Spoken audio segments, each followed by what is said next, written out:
এই বিগত বছর আমাদের জীবন থেকে যেভাবে অতীত হয়ে যাচ্ছে, তাদেরকে বিদায় সম্ভাষণ জানিয়ে আগামী নতুন বছরে আমি নারায়ণগঞ্জবাসী, নারায়ণগঞ্জের প্রতিটি রাজনৈতিক দলের নেতা কর্মী সহ আমার প্রান্তীয় সংগঠন জাতীয় দলের নেতা কর্মীদের সবাইকে শুভেচ্ছা। পাশাপাশি অতীতের গ্লানি মুছে ফেলে আমাদেরকে আগামী বছরে যে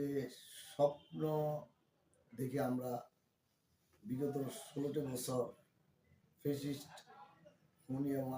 হাসিনা সরকারের বিরুদ্ধে আমাদের রাজনৈতিক অভিভাবক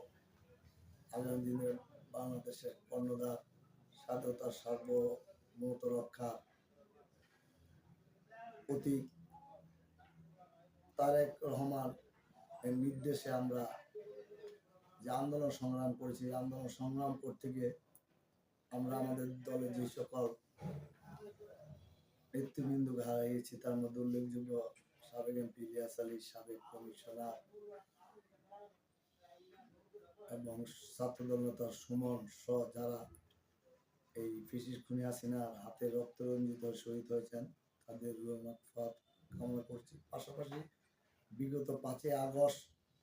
যে বৈষম্য বিরোধী ছাত্র আন্দোলনে যে সকল ছাত্র শ্রমিক জনতা রক্তের বিনিময়ে গণতন্ত্র পুনঃপ্রতিষ্ঠা পাচ্ছে, সেই সকল ছাত্র সাইদ মুগ্ধ স্বজনের রুহ মাগফিরাত কামনা করে এবং যারা তাদেরকে হত্যা করেছে তাদের বিচারের দাবি করে আমরা যে 16টি বছর যে স্বপ্ন দেখে আমরা ফ্যাসিস্ট হাসিনা সরকারকে পদত্যাগে বাধ্য করেছি এবং পলাতে বাধ্য করেছি, আমরা যেন আগামী দিনে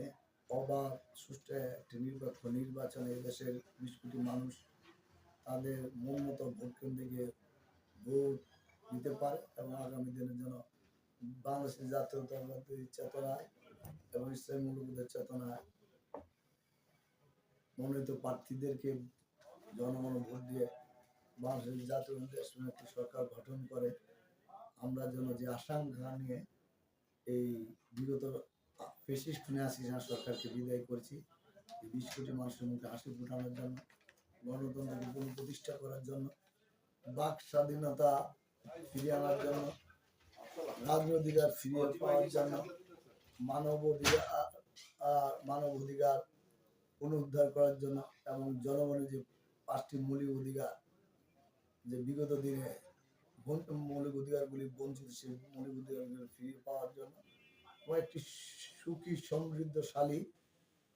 এবং বাংলাদেশ এবং বাংলাদেশের স্বাধীনতা সার্বভৌমত্ব রক্ষা যেন আমরা আমাদের রাজনৈতিক অভিভাবক বিভাগপ্রাপ্ত চেয়ারম্যান সাহেবের নেতৃত্বে আমরা বাংলাদেশ স্বাধীনতা সার্বভৌমত্ব রক্ষা করতে পারি। আগামী দিনে এই স্বপ্ন দেখে এবং বাংলাদেশের প্রতিটি শিক্ষা প্রতিষ্ঠার জন্য সন্ত্রাস মুক্ত, চাঁদাবাজ মুক্ত হয়,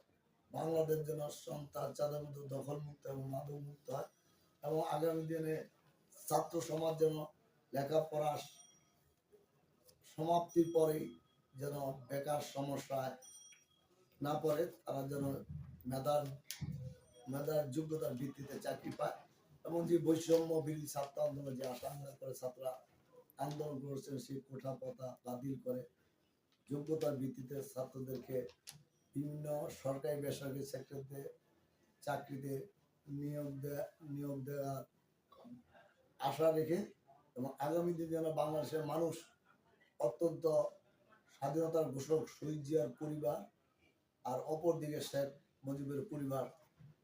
আগামী প্রজন্ম যেন দুটি পরিবারের অবস্থান জেনে শুনে যেন আগামীতে তারা রাজনীতিতে প্রত্যাবর্তন করে